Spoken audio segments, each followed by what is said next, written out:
Well, hello and welcome to another guest interview here on the Profit with Law podcast. I'm your host, Moshe Amsel, and today we are going to be diving into marketing once again. We get to talk about marketing a lot on this podcast, but when I come to think about it, there's really two things that make a law firm tick, and it's the marketing and the people. If we remove all the other stuff, at the end of the day, you got to bring clients in, get the phone to ring, and you got to serve those clients.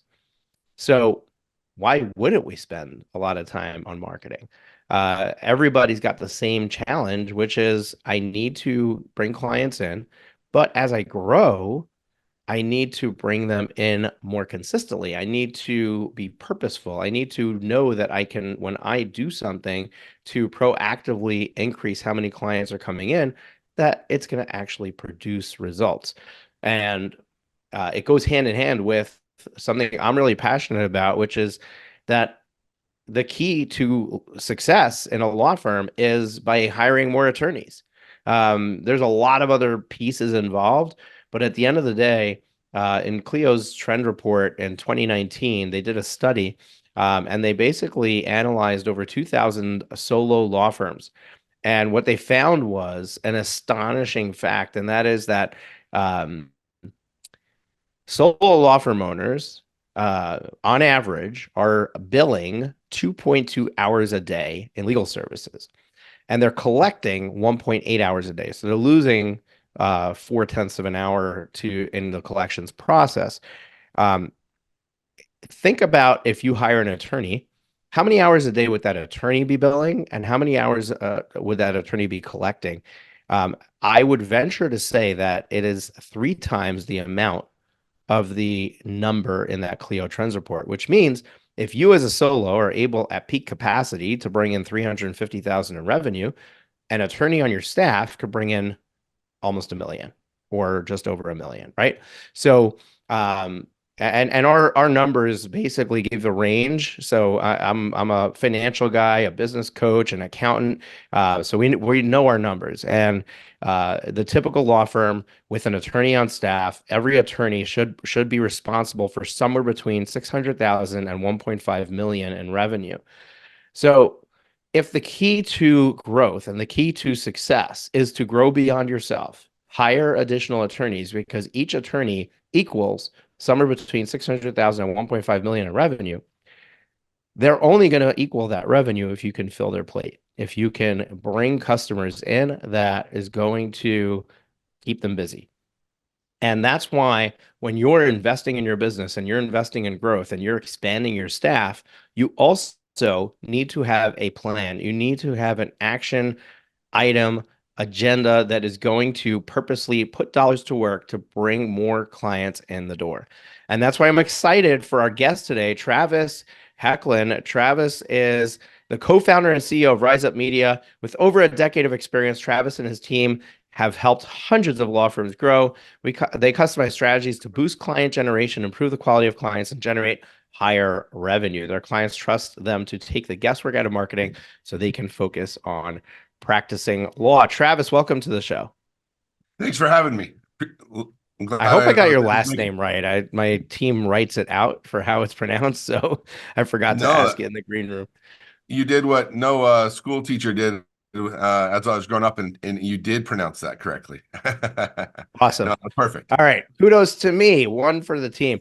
Travis, um, my audience may not have heard of you.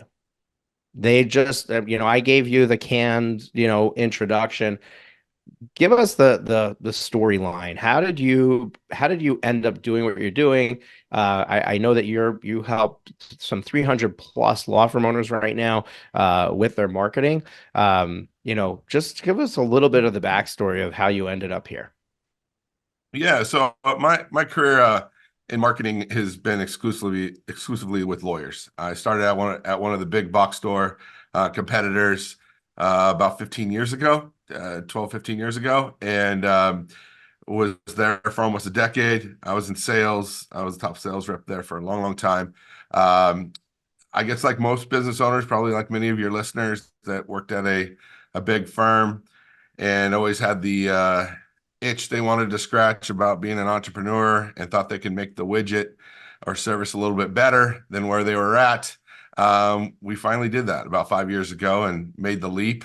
And like every other entrepreneur out there, I'm sure there's a lot of excitement, a lot of fear, a little bit of both. And was lucky enough to my business partner and I both have the same background, and we took a leap of faith. And like a lot of people say, we wish we would have done it 5 years earlier, because it's been nothing but a an awesome experience. Like you said, we work with about 300, 350 law firms nationwide right now of all different practice areas, all different sizes. Mostly our sweet spot is typically solo practitioners up to about 5 or 10 attorneys is really where we kind of hang our hat. And yeah, it's been amazing. And everything we do is month to month. So we structured it that way because we figured that's how, first of all, that's how we would want to be treated, with all of our vendors. And it keeps our interests in line. If we're not holding up our end of the bargain, we're not holding them hostage. And it's kind of a two-way street. If we're working with a law firm that just, we're never going to meet their expectations, no matter how good we do, we can part as friends. So it's knock on wood, it's worked out really well. Awesome. Love the background and giving color to where you're coming from, and the fact that you were in sales for a while, so you really got to talk to law firms and understand their pain points. So I want to start there. Um, there's a lot of people listening to this show who they've been burned in the past with marketing agencies, or they don't have the financial capital to make a recurring investment in marketing. Um, Starting at the bottom level, I know that you pride yourself in the white glove service that you provide, and really getting involved with the law firm owner and their business, and making sure that their intake is set up properly, and that they're not letting calls just get lost in the process. Looking at somebody who's earlier in the journey of marketing, or who's been burned before, but they have limited funds to begin with, what do you think is the most important thing for them to invest in when they're, at that juncture, and they're like, okay, I need to figure out how to be more proactive with client acquisition. Mhm. But I'm not ready to start spending a few thousand or more dollars a month on SEO or PPC or stuff like that. How can I proactively grow my book of business with what I've got? Yeah, great question. And we get this all the time. And I think it starts off with make sure you're partnering up with an agency, a marketing agency that understands lawyers and how it works, right? Because how you scale a law firm like a PI or employment law firm that works off contingency compared to a family law or criminal law practice where there's retainers involved, right? Because those are two vastly different things, obviously, or at least for your audience, that's obvious. Agencies tend to not understand that. And so when I'm talking to somebody, when I sit down with any potential client, I want to understand their business, and we understand how they get paid. And it's very, very important that you match those things up and make sure that they are able to scale. Because there are some, like building a website and doing SEO and getting it to show up for whatever market they're trying to show up for the types of cases. That takes time. There's no anybody that tells you different, run away quickly, because that's how it is. It takes a little bit of time. So if folks are coming to us, there are things that I tell people there's basically three camps that show up, come through our door. It's, hey, Travis, I'm a law firm, and if I hand you $1, I need to see $5 come back like next month or tomorrow or yesterday. Any of those answers? And there are different products for them, right? They need a product that's going to give them instant gratification. So that's where local service ads or pay-per-click or something like that, that's going to bring revenue in the door right away, assuming they are some type of retainer hourly type of business. Or there's other folks that come to us and go, typically they're a little bit longer in the tooth or matured law firm that say things to me like, hey, listen, we've neglected our online presence. And we think, quote unquote, the folks down the street are getting cases that we should be getting. And so I want to build up my my website and my organic presence, so that doesn't happen anymore. I don't need to see business come in the door yesterday, but as long as I'm making money 6, 12 months from now, I'm fine. And then there's the majority that are some type of combination of the two.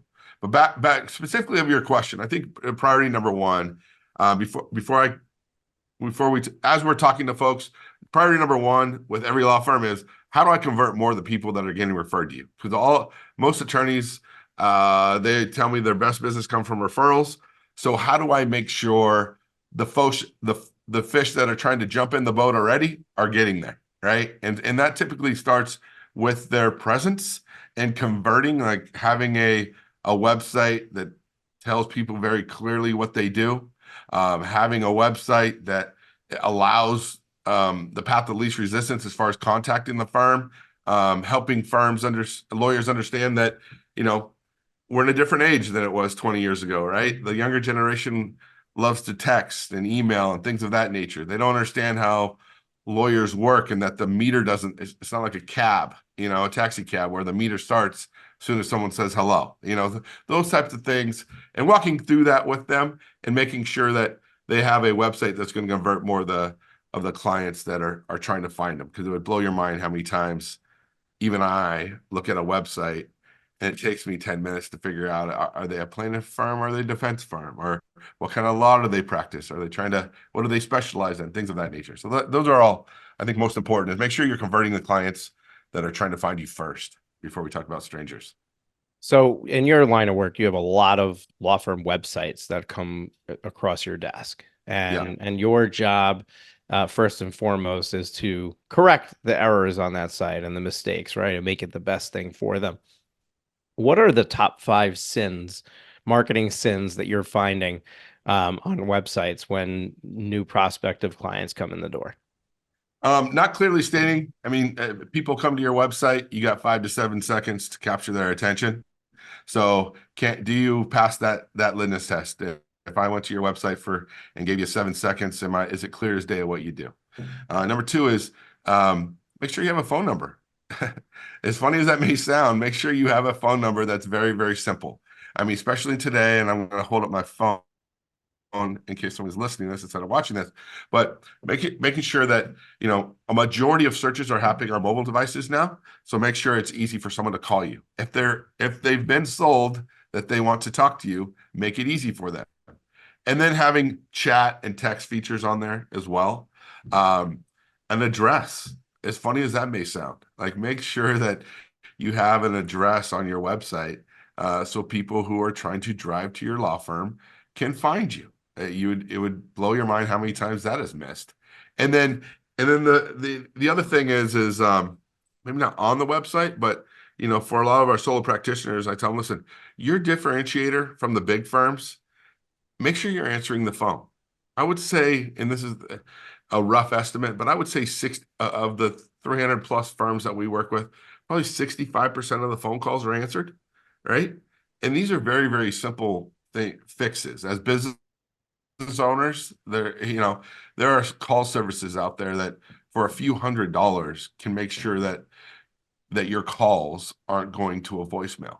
Because when, in most lines of law or types of law, it's scary to call an attorney.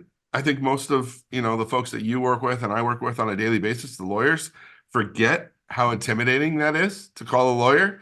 And whether you're, got in a car accident or getting divorced or committed a crime, whatever, that when they finally muster up the courage to call an attorney, they are not going to leave a voicemail. Your referrals will. If I was referred to you, I would, somebody said, hey, call him. He's the best at what he does. I would leave a voicemail and wait for you to call back. Because my alternative is to jump on the internet and talk to strangers. Well, folks that typically we're talking about they've already went to that stranger part, right? They're calling some stranger that they don't know. And they just want whoever's going to answer I think it's like 83% of people hire the first person they talk to, the first lawyer they talk to.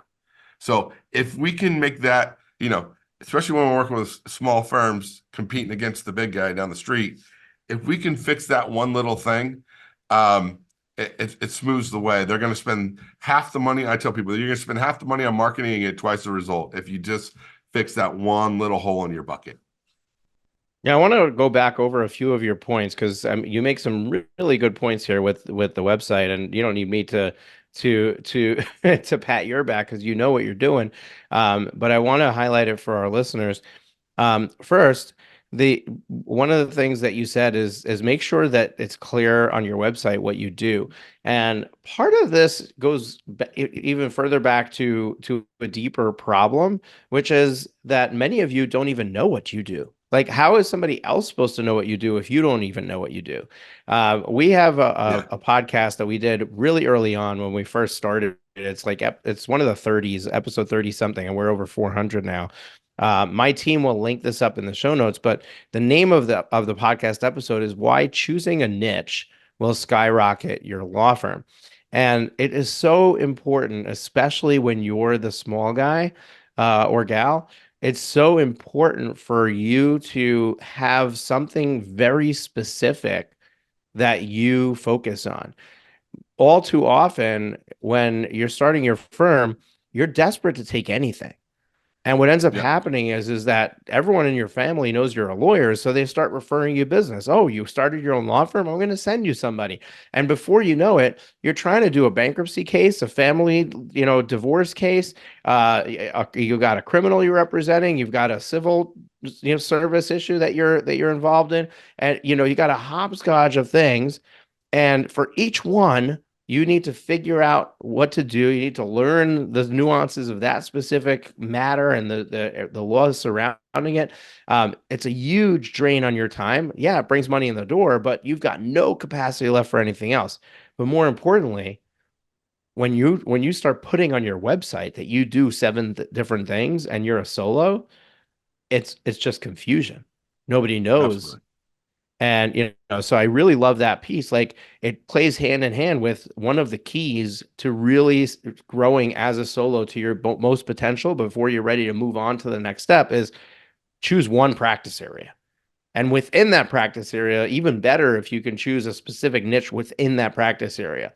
Um, and so even like if you say, hey, personal injury is what you choose, what if you just did trucking accidents? You just did scaffolding accidents. You just did pedestrian strucks. Like, choose one thing and become really, really good at that and get the other firms out there referring those types of cases to you because you've created a name that you are the go-to place for that.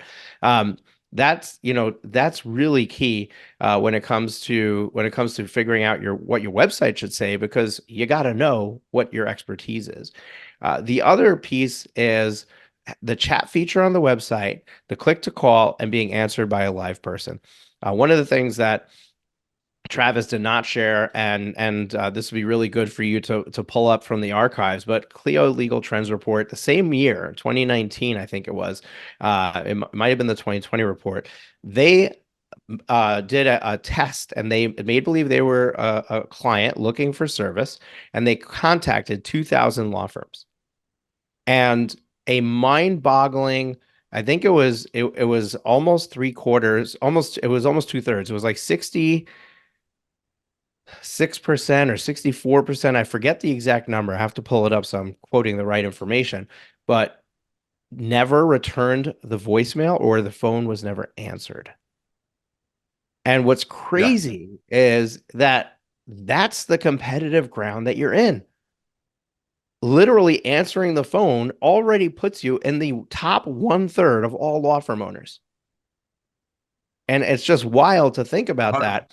And when you put and the chat on the website is that's think of that as the phone being answered. Don't have a chat button on the website and then they're filling out a form and it's like, oh, no live representatives are available now. We'll get back to you soon. Like, that defeats the whole purpose of putting it there. It needs to be monitored. It needs to be something that it gets answered. So Travis alluded to the fact that there are services out there that will answer your phone for you. They'll also monitor the chat for you. I invite you to check out Smith AI. Smith AI is a partner that we work with very closely. You can go to profitwithlaw.com/Smith AI, where we have special discounts and stuff that's available to you to try them out. But they can, one of the really cool things is when you have 24/7 answering service, you can then put on your Google profile that you're open 24/7. And that really helps you show up in search better, especially when people are looking after hours, which, let's face it, most people, when are they doing the legwork of the stuff that's not business related? It's at night, right? Like I put the kids to bed and now I need to find my attorney. So at 9 o'clock at night, I'm browsing the internet looking for an attorney. Well, what are the chances that somebody's going to answer the phone? If I see one that's 24/7, I'm going to call. I don't need to know that it's a Smith AI representative that's answering the phone. It's somebody answering the phone that it's my law firm, and I'm able to leave a message and get schedule a call back or whatever else that we're able to do. So really cool stuff that you can do with just really they're not cheap, but they're inexpensive services for what they offer because the alternative is manning the phones. And you're not going to Yeah. ever man your phones as well as an answering service because people go to the bathroom, they take vacation, and they have off hours. So you definitely want to invest in that for both phone and chat. And you mentioned text, which I didn't even know that that's a thing, that people can Yeah. text you, but I guess you can have a WhatsApp number for your business, and you can and also do texting on the website, which sounds really neat. Yeah. Smith AI is really good. We refer a lot of people there as well. There's a company that does the chat is Juba Leads is a really good one. There's a bunch of them out there. But it's just so important. I mean, especially you know, from a revenue standpoint, be profitable. Incorporating these little things that are a few $100s, right? And I think even Smith AI, some of their lowest programs are maybe $300-400 or something like that. Don't quote me on that, but it's a nominal fee in the big picture of things, especially with if you're a family law firm, you're a criminal law firm, and your retainers $5,000 or something like that. Why would you not pay? And you're competing with the big boys out there who are doing this kind of thing, and you're spending money on marketing. Why would you not, to your point, be armed and be able to keep your lights on 24/7, at least from the parents on the website or online? Those are all super important things that the ROI is going to be there. So don't be afraid to invest in your business, and be able to convert more of those leads that are coming in. Yeah, and I don't think that you need to approach this from how do I stay ahead of the competitors or like any of that. I think whatever you efforts you put in, you're trying to get the phone to ring. So why wouldn't Yeah. you put things into place to make sure that when it rings, it gets answered? Think about the client, like put yourself in the client's shoes, right? Who wants to do business with a firm who doesn't answer their phone? It's kind of Yeah. like it's kind of like my kid's pediatrician office, right? Like if they don't answer the phone, I'm out. I'm going to use another pediatrician, right? Like same thing with your lawyer, right? Like I want to know that when I call, I'm going to get through to somebody. So it's a bad sign when the first time I reach out to them, I'm getting a voicemail or no answer. The aha moment for me doing this for 15 years or whatever it's been. My dad, who's a doctor, was vacationing in Colorado, and I live here in Southern California, so to see. And his hobby is bird watching. So anyway, he was out somewhere chasing some bird, photographing some bird, and he actually ended up getting rear-ended by a commercial truck that was barreling around the corner and what have you. Anyway, long story longer, he comes back home and he's all his back was hurting him and so on and so forth. I said, you know what, you need to reach out to an attorney. And I just knew he didn't have any contacts in Colorado, and at the time I didn't either. So I called a couple of my buddies who are in the marketing industry, and I go, hey, give me 3 or 4 attorneys that you would send a family member to in Colorado. Send me over their contact information. I'm going to do the legwork for my dad. And so anyway, I started making calls.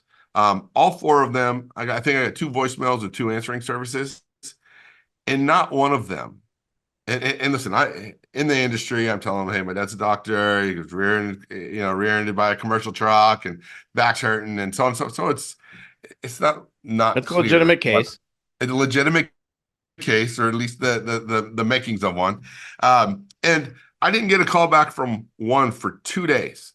I finally texted my buddy and go, hey, tell your client to give me a call. I haven't got any call back. Finally, because my buddy texted him and said, hey, you didn't return that phone call, is the only call back that I got. And it just doing this for so long, I go, that is exactly what I'm preaching to my clients all the time, is make sure you answer the phone, because that'll end up being a really good case. And it's because no one answered the phone. And most people, not one attorney listening thinks they have that problem. Not one. I never have I got on the one of these or a call with somebody and they go, you know what? I want to market. I'm really bad at answering the phone. Like, no one believes that. So if you're listening and Right. you go, oh, I don't have that issue. Well, record your calls and listen to them. It would be a eye-opening experience, and see and monitor yourself. How many are called? How is your staff answering the phone? Can tell you how many times I've heard secretaries tell somebody, no, we don't handle that type of case. And the attorney hears that call and goes, are you kidding me? You know what I mean? People from, calling from emergency room beds, because of a traffic accident. So anyway, so make sure you're doing that. It'll be, if I tell everybody, that's my tip for you. I have no dog in the fight necessarily, other than helping your marketing get better. But if you just solve that one issue, um, it'll be a good 2024 for you. I promise you. Yeah, I think that this is a bane in the marketer's existence, side, because you can't force your clients to do a better job in their intake process, right? But at the same time, you can only bring the leads to the door. Yeah. They got to take it across the finish line. And this is the kind of thing that we're talking about. We're talking about front end, like how do they actually reach out to you, right? Your phone number, chat, text, you got to have all of those modes, right? But you also behind it have to have a system. When I said, hey, if Smith AI answers the call at 9 p.m., at least they're getting a live person from your firm. But now you need to have that call that they just took where they're entering the information into your CRM, your database. That should trigger automated emails. They should start getting a message from your firm saying, hey, welcome to this law firm. Here's what we're so good at. Here's why you want to work with us. We can't wait to talk to you on that phone call you just booked. Those are the kinds of things that like we need to take the starting point and then turn it into an experience that's going to get you across the finish line. And there's so much to talk about in the intake process. I don't necessarily want to go there in this conversation, but just highlighting the fact that getting the phone to ring, everyone says, oh, I need more clients, I need more clients. And your first thing is to look at the marketing side of it. Like, how do I market more? When the reality is you may have plenty of leads coming in the door. You're just not doing a good job of getting those leads through to the finish line. And maybe you need to do a better job of staying in touch with people and following up with people and making their experience better so that they actually want to work with you when they have the opportunity. Um, Well, right. think of So it. Think of how law firms are set up just on default. Most law firms um, let the face of their firm, which is on the phone, um, they delegate it to their lowest cost employee, which is completely backwards than you know other company any other type of company that just does any type of marketing, right? You don't call them you're not getting a secretary making 10, $15 an hour, um, when you call a mortgage office or when you call any of these high-end sales type of thing. But lawyers tend to do that. And I understand being solo and you got to pick and choose and bootstrap your business, do all that. But kind of being a dead horse here probably at this point, but making sure that you're not falling in that same trap. Invest a little bit, whether it's in a person or an answering service or whatever it needs to be, and converting more of those phone calls. Yeah, absolutely. So let's move past this, right? So we went through the website, we went through like the five sins, and that's really what dove us into this conversation around getting the phone answered and having an answering service and having the chat monitored and all of that stuff. But let's say that you've solved these problems, right? You've got the right website up, and it's time to move past that. Like, how do I create a more predictable outcome of how many leads are coming in the door? What when I'm on that I kind of laid the groundwork of you need to hire an attorney and but then you need to fill that attorney's plate. So let's talk to the firm owner who's hiring somebody. They're bringing on a full-time attorney. They're going from solo to their first attorney. So up until now, referrals basically did it for them, plus the little dribs and drabs that came naturally through their internet presence and their listings on whatever Justia and FindLaw and those kinds of things. Now we need to have a little bit more predictability to that phone ringing. What's the next step for somebody like that? So I think there's a couple of, and this is going to vary per based on practice area, but I would say right now there's relatively new. It's 2 years old, but local service ads, like when you Google Houston personal injury attorney or Los Angeles divorce lawyer, whatever it may be, you'll see at the top, depending on what Google's doing today, either two or three pictures come up the top. That's Google's new pay per call program. The reason why that's so important for your listeners and viewers to know is because it's a couple of things. You don't pay until your phone rings, number one. And number two is they offer the ability, Google offers the to refund phone calls that aren't the right practice area, aren't the right geography, any salespeople or bots or wrong numbers or current clients that may call that number. They allow you to dispute that and get your money back. So folks who are trying to scale their business in a lot of different outside of maybe personal injury in the big markets, there's a ton of opportunity. A lot of attorneys aren't aware of this in many markets, and it allows you to get phone calls right away when you set up the account. Within the first week, your phone's going to start ringing. We add service on top of that where I have staff internally that listens to all the phone calls and runs the account, sends in all the disputes, all those types of things. So it's typically helpful for our clients because they don't have time to do all that. But local service ads, look into those, and it allow you to scale. It's even for the attorneys that are what they call risk averse. It's probably the easiest way to kind of dip your toe into the water of marketing. And the reason those folks show up at the top are three things: location, reviews, and of course, budget. And it's not the advantage of that is not of those compared to like PPC, where it's just an auction and whoever has the deepest pockets typically wins. LSAs is different than that. It's not completely weighted by budget. In fact, it's probably of those three things the least important, in my opinion. And you got to make sure you're answering the phone because you stop answering the phone, it's a bad look to Google, so they'll pull down your ad.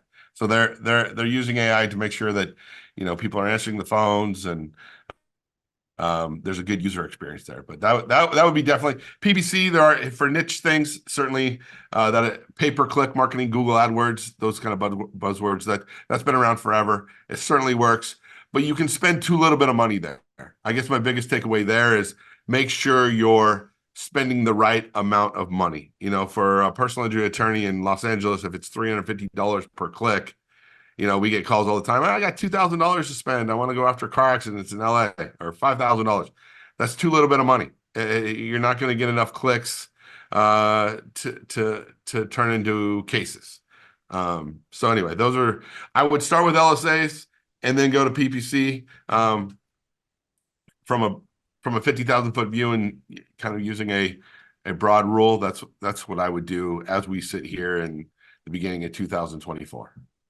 I love that tee up. So basically, like, hey, get your website in order, and then from there we go to LSAs.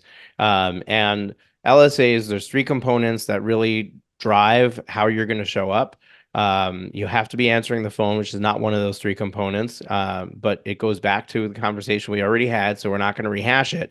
But it's yet another reason why you want to have an outside answering service, because you don't want the receptionist in the bathroom or the receptionist on two other lines to be the reason that the LSA call goes to voicemail or doesn't get answered. And now you get dinged, you stop getting leads, right? So, I mean, basically the value add is even greater now that we understand this.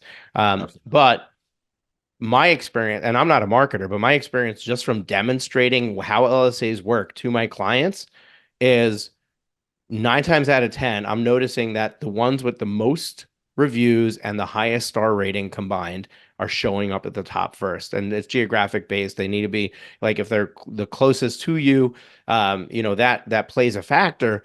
But I'm finding that Google operates within a circle of proximity.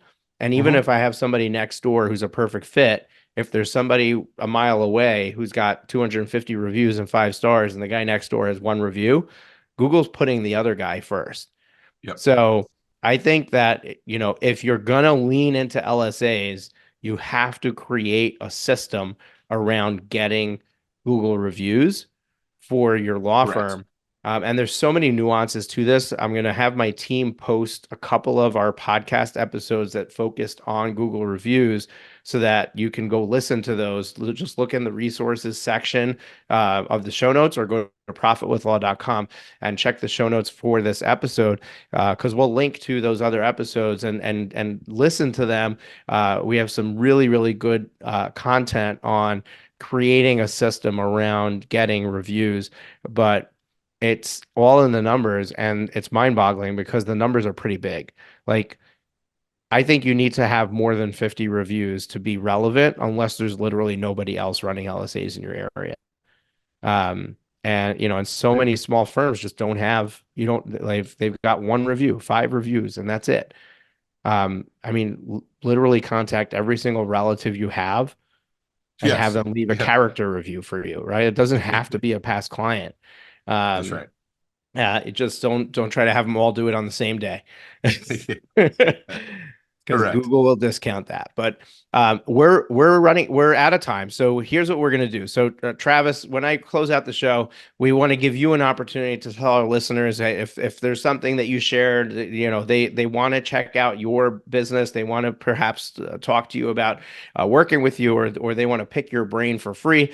Um, Whatever it is, if you want to share next steps, contact information, we want to give you the opportunity to do that. And also, if you can leave one parting piece of advice or wisdom for our audience, it could be just highlighting something we spoke about already, or maybe it's something new that we didn't cover that you think is really important for them to hear. But let's close the show out with one parting piece of advice, and then how they can get in touch with you, and then I'll put my final touch on it. Yeah, I think certainly answering the phone is probably the biggest one. But from a 50,000 foot view, whether you ever learn about SEO and PPC and all these different things, and most attorneys aren't going to, nor do they want to go learn about all these things, is how to judge whether a marketing um, campaign is working. And what I tell people is, if you're getting a 5 to 1 return in that ballpark on your marketing, it's okay to put another dollar into it, if indeed you want more, right? If you're just looking at a 50,000 view, if someone's handing me a dollar and I'm getting them back $5, you're in the right ballpark, right? I mean, it could be argued that a 3 to 1 return, you certainly can scale that business, all that good stuff. And I know some of your listeners are gonna be like, I get 10, 20, 30 to 1 because I do PI work or I do whatever. Yes, agree, no question about it. We've gotten $20 million cases for people, no doubt. But overall, if you're in that ballpark, that's where you want to go, and that'll help you make good business decisions from there on out. And then how to get a hold of me? You can go to riseupmedia.com. Rise is spelled with a Z, RIZEUPMEDIA. My personal cell phone number. Anybody who needs help, we're here as a resource. Listen, if we can help you and be partner up with you, that's great. We'd also love to help any of your listeners with just questions. We want to be here as a resource. We pay it forward, and we think that's going to put some good karma out there in the world, and it'll work out for us. But my personal cell phone number is 714-261-0185. Once again, that's 714-261-0185. Call me directly. Love to help. Love to answer any questions that you have, and I appreciate you having me today. Yeah, it's ballsy giving out your cell phone number on a podcast, but hopefully those credit mongers don't get your phone number from this podcast and start contacting and hounding you. Anybody who made the mistake of taking out an SBA EIDL loan with COVID knows what I'm talking about, because it's public knowledge, public information. So, I mean, they're freaking hounding you all the time about capital that they can provide.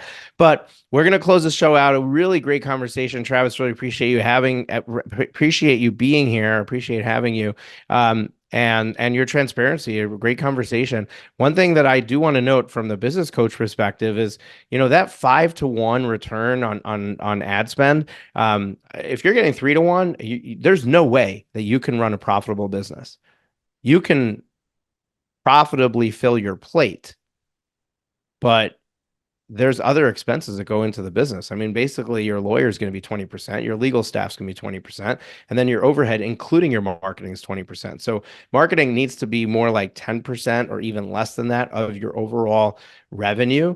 Now, the way that I still like that 5-to-1 number is that not all leads are coming from your paid campaigns. So as long as your investment in marketing is staying in that 10% threshold, and this is a rule of thumb, it's different by practice area. So for example, PI, where you actually don't need as much hands-on by the attorney himself or herself in the case. A lot of the work is done by support staff, and there's potential for a large payout. So it could be a lot more revenue than what perhaps you normally get. There's a case to be made that in that business model, you can spend 20 or 25% on marketing because you don't need 40% for your legal staff. So you have to know your numbers. The bottom line is you have to know your numbers so that you understand what is good for you and what is not good for you. But there's no scenario that I can think of where a 3-to-1 payout is going to lead to a healthy business. Can you be profitable? Yeah, but your profit margin will be 5%. Who wants to run a business like that? You want to have a 35 to 50% profit margin. Only way to do that is to keep a lid on those marketing costs. So I believe in investing in marketing, but I also believe in understanding your numbers and knowing when something's working and when it's not. And I mean, kill the things that are not working and lean into the things that are. And that's really going to be the name of the game. So reach out to Travis. Get in touch with him if this is something that you want to explore further, or just pick his brain. He offered his cell phone number, which we have put for you in the show notes to this episode, which you can find right under the description of your podcast player, as well as at profitwithlaw.com. We are here every single Thursday with another guest interview for you. Folks, we'll see you next week. Take care, and hopefully you get that phone to ring and answered. Nice.